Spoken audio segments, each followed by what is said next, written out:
Hello. Welcome to the Arroyo, Colorado Audubon Society Summer Education Session 1. I'm Sue Griffin, Chair of the Education Committee, and I will be your presenter today. The topic of this session is feeding backyard birds in the Rio Grande Valley. And we're specifically talking about summer feeding of local birds. The local birds we're referring to are green jays, thrashers, titmice, orioles, cardinals, lesser goldfinches, woodpeckers, doves, whistling ducks, kiskadees, and parrots. These are the birds that are here locally and that we would love to have come to our backyard feeders. The type of feeders we're talking about include platform feeders, both hanging and raised, tube feeders with hoppers, hummingbird feeders, fruit and jelly feeders, suet feeders, and ground level feeders. Most importantly, though, we want to note that all of your feeders should always be placed close to cover. That way the birds have a chance to come in and check things out before they go to your feeders, or if they need to escape from a hawk flying over or another predator in the yard, they have some place to go. In these feeders, we're going to be talking about the types of feed. There's a lot of feed on the market right now that is expensive, and it really does not meet the needs of our local birds. So we want to talk about corn, either whole ears, whole kernel, or cracked. Black oil sunflower seed, which is the most predominantly used seed for feeding birds anywhere, but particularly here in the Rio Grande Valley this time of year. Peanuts and mixed bird seed or chicken scratch. The birds that are most likely to eat corn include the green jays, and of course our parrots, and some cardinals and whistling ducks will eat the corn. Black oil sunflower seed is appropriate for just about all of our seed-eating birds. And it is one of the, as I said, most prominent feeds used. The peanuts, of course, your red-crowned parrots will eat your peanuts, and green jays, along with some of the other larger birds. Mixed bird seed or chicken scratch is wonderful for your doves and your ground-feeding birds. Platform feeders consist of either hanging feeders or raised feeders that have a base. These can be homemade, like the one here in the middle that's just a log with a plate on top, or the feeders that are used by people feeding parrots, which are raised up on a pole or a 4x4 support, and they have usually a wire bottom to allow moisture to go on through if it were to rain. Same thing with some of the hanging feeders. One of our favorites is the one at the top center.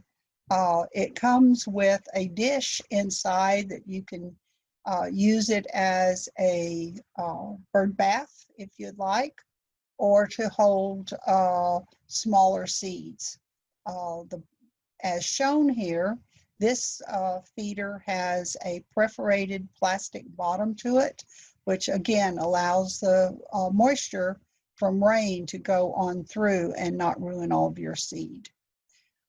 The feeder here on the right bottom is one of our favorites. It's a little clay feeder that was given to us as a gift, and we have it in what we call a secluded secret garden up under some vines and overstory of a tree so that the feeder itself is protected from sight, and most of the larger birds don't go to it.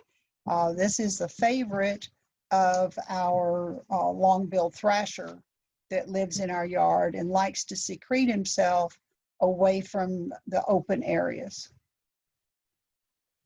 Tube feeders are specifically made for smaller birds. The one here in the middle is known as a squirrel buster. That's its name. And it's unique because the bottom section of this feeder will actually lower if enough weight is applied to those perches. So if a larger bird or a squirrel, as it's named, comes and tries to get seed out of this feeder, that section, bottom section, will lower itself and it will close up the openings. The one here on the right is my husband's favorite. It is a metal feeder. The top just lifts off very easily so it can be filled. And the unique thing about tube feeders is the smallness of the openings where the birds are going to feed.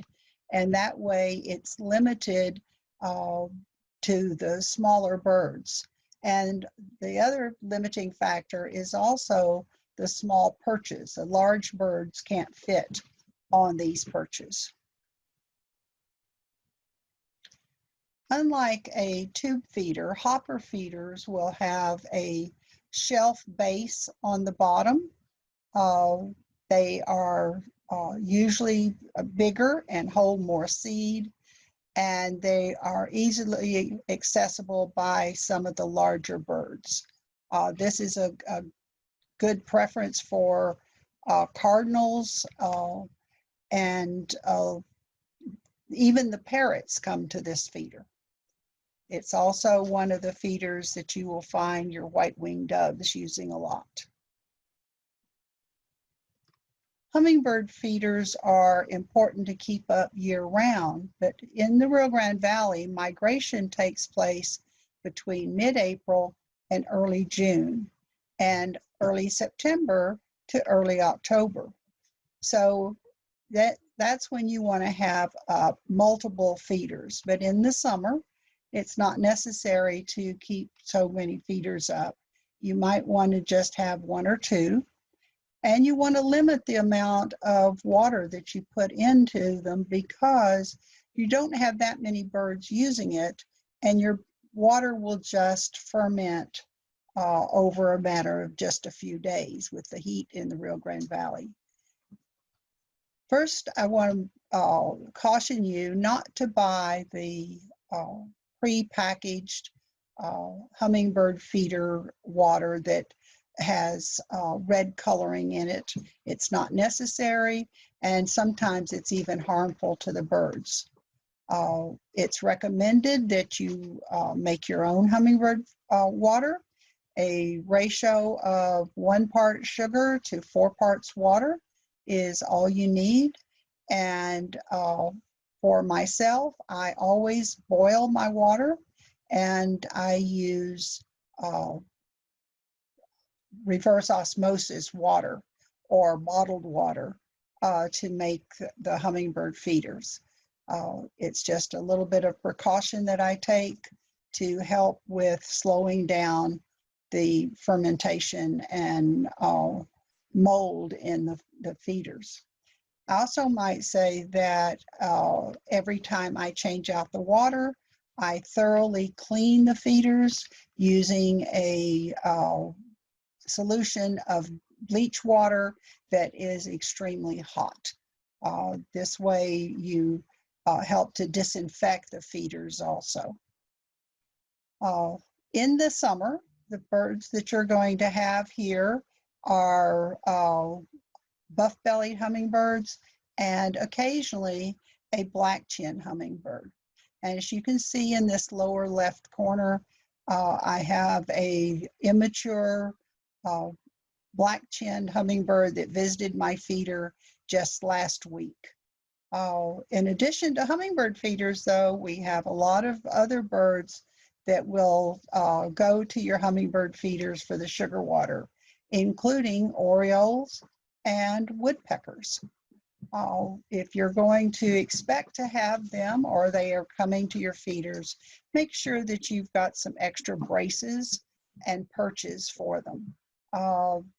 The oriole here feeding at Sal Niño a couple of weeks ago was very happy to see the tray, or it's just a piece of log that's been cut and strung up to help support this hummingbird feeder.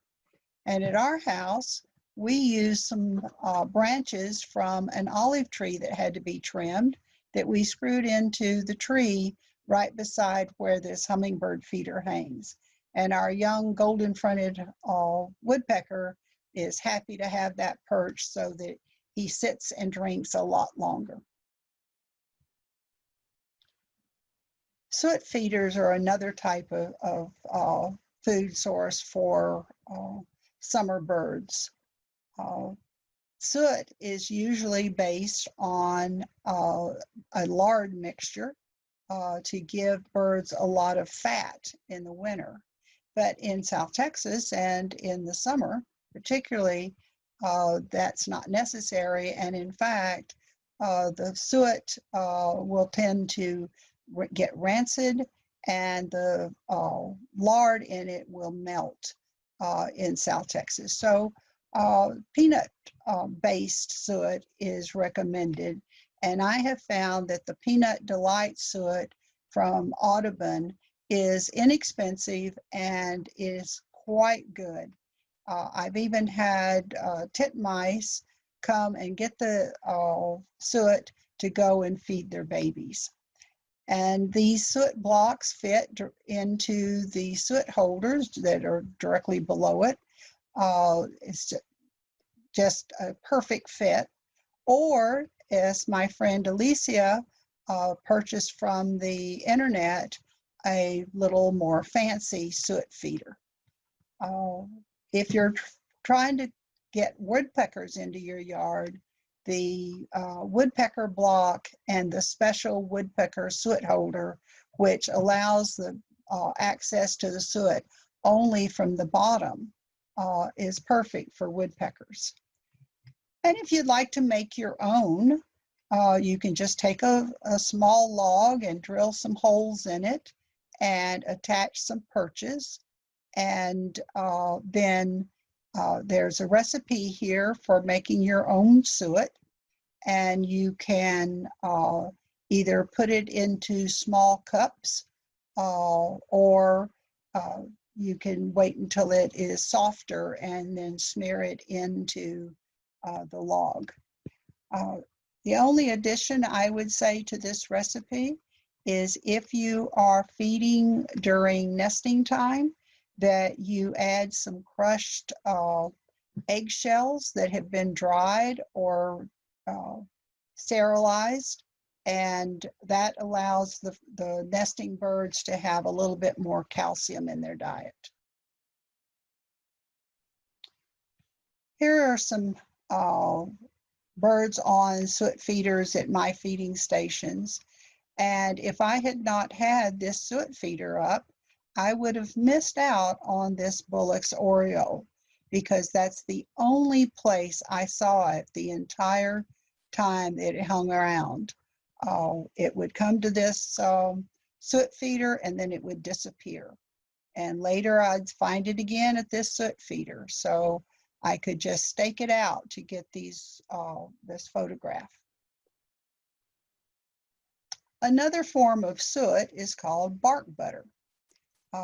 Bark butter is similar to the suet recipe, and it is spread on logs or just the trunks of trees.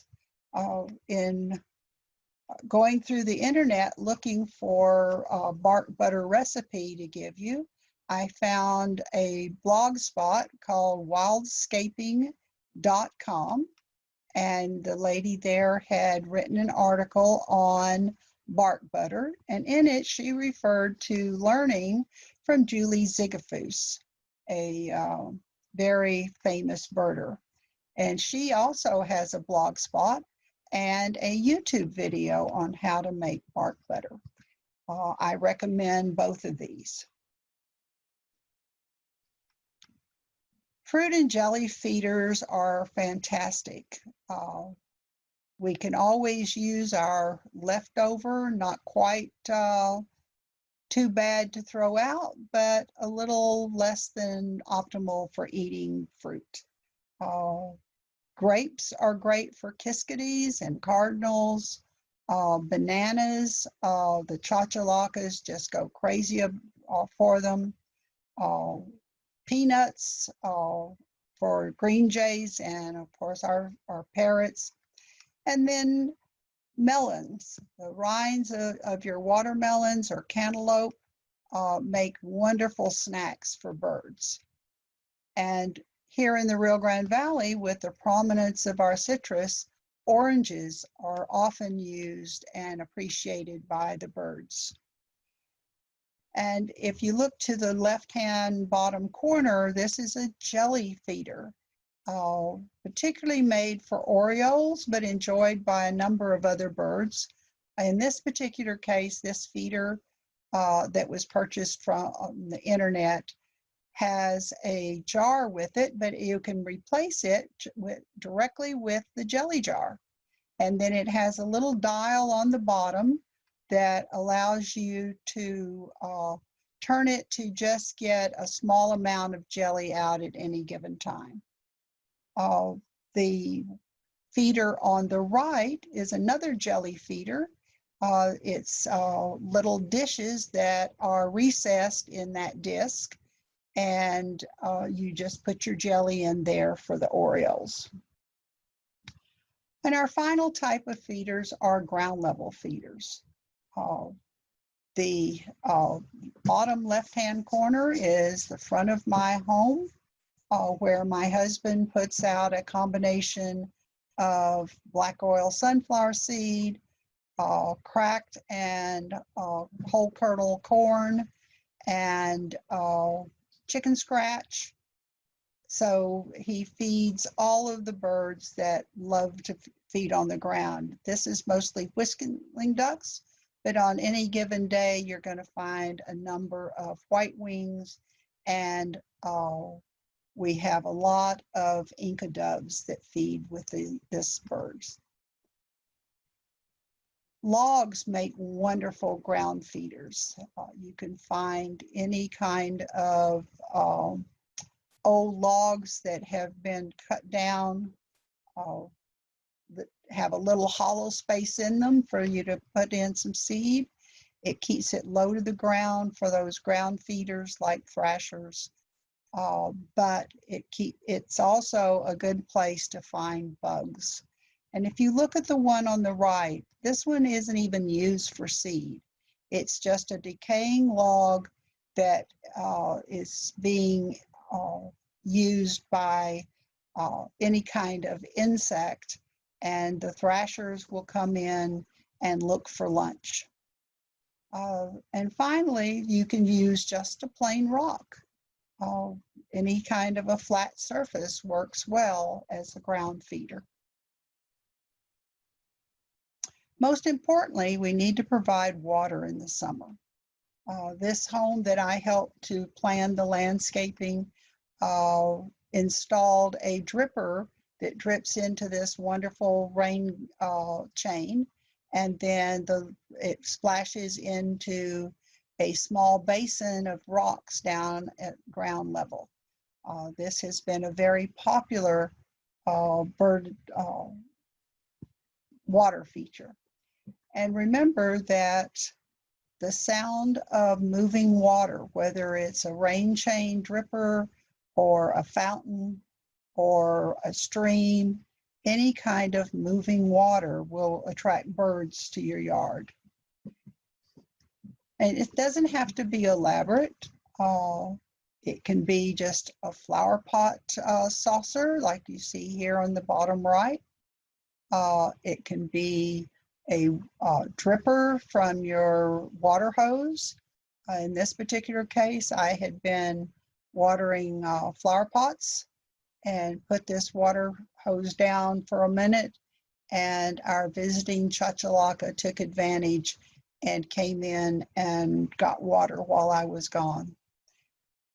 And finally, a very hidden, secreted little pond up under this ivy against a fence in my friend's yard brings a lot of birds in, particularly early in the morning, to get their water. I'd like to thank the Harlingen Public Library for the production assistance with this program, and you can find it on their YouTube channel at a later date. For more information on Arroyo, Colorado Audubon Society, you can visit our blogspot or our Facebook page. And we thank you for your attention today, and we look forward to presenting more education opportunities in the future.